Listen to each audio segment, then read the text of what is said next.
ஆன்மீக தமிழ் அன்பர்களே நண்பர்களே, உங்கள் அனைவருக்கும் தமிழ் யூடியூப் சேனலின் இனிய தமிழ் வணக்கம். தாய்மொழியால் இணைவோம், தாய்மொழியை வளர்ப்போம். வாழ்க தமிழ், வளர்க தமிழ். நவராத்திரி விழாவின் நிறைவாக வருவது சரஸ்வதி பூஜை மற்றும் விஜயதசமி திருநாளாகும். நவராத்திரி விழாவின் நிறைவு நாளான 10வது நாள் தமிழகத்தில் விஜயதசமியாக கொண்டாடப்படுகிறது.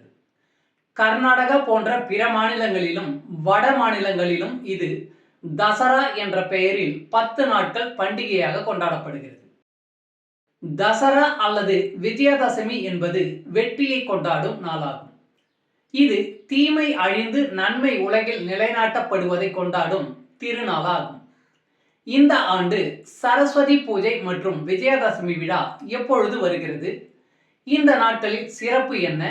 இவற்றை எவ்வாறு கொண்டாட வேண்டும் என்பதை பற்றி இப்பதிவில் நாம் பார்க்க உள்ளோம். இந்த ஆண்டு 2024 அக்டோபர் 3ஆம் தேதி நவராத்திரி தொடங்கிய நிலையில் அக்டோபர் 11ஆம் நாள் நவராத்திரி நிறைவு பெறுகிறது. இந்த நாளே சரஸ்வதி பூஜை ஆயுத பூஜையாக கொண்டாடப்படுகிறது.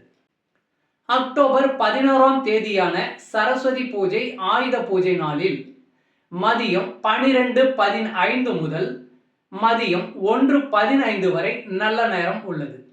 மாலை 4:45 மணி முதல் மாலை 5:45 மணி வரை நல்ல நேரம் உள்ளது.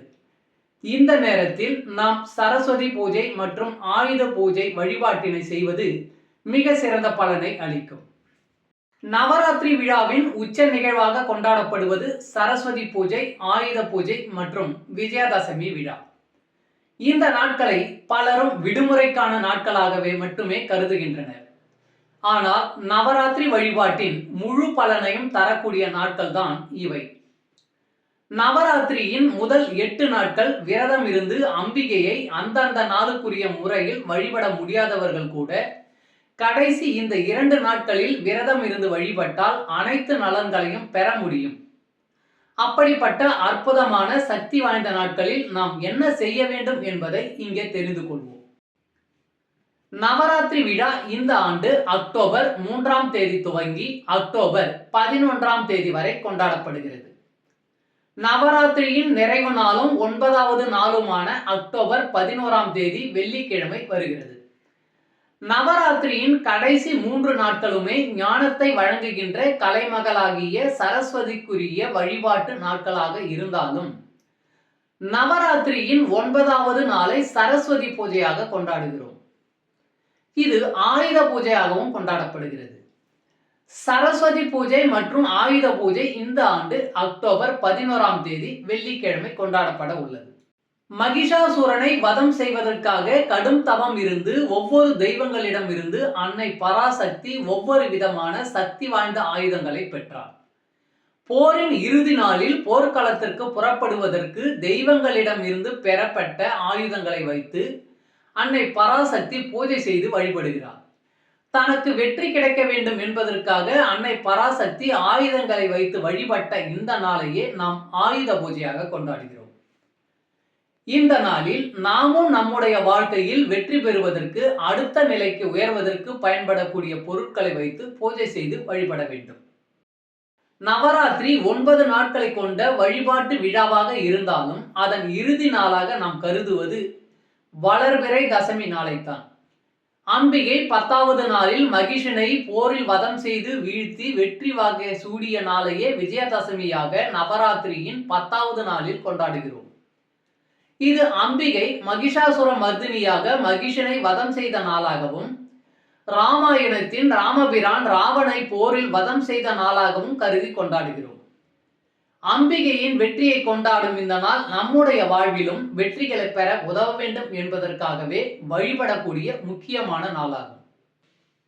இந்த ஆண்டு விஜயதசமி விழா அக்டோபர் 12ஆம் தேதி சனிக்கிழமை வருகிறது. இது புரட்டாசி கடைசி சனிக்கிழமையும் கூட. இந்த நாளில் புதிய தொழில்கள், கல்வி, கலை சார்ந்த பணிகளை துவங்குவது வழக்கம். குழந்தைகளை பள்ளிகளில் சேர்ப்பது, குழந்தைகள் கல்வியை துவக்கும் வித்யாரம்பம் நிகழ்வும் விஜயதசமி நாளில் நடத்தப்படும். விஜயதசமி நாளில் குழந்தைகளுக்கு அரிசி அல்லது நெல் ஆகியவற்றில் முதல் எழுத்தை எழுத வைத்தால் அவர்கள் அன்னை பராசக்தியின் அருளால் மேலும் மேலும் கல்வியில் உயர்வார்கள் என்பது நம்பிக்கை. புதிய தொழில்கள், வியாபாரம் துவங்குபவர்கள், புதிய சொத்துக்கள் வாங்க நினைப்பவர்கள் இந்த நாளில் துவங்குவது வழக்கமாக உள்ளது.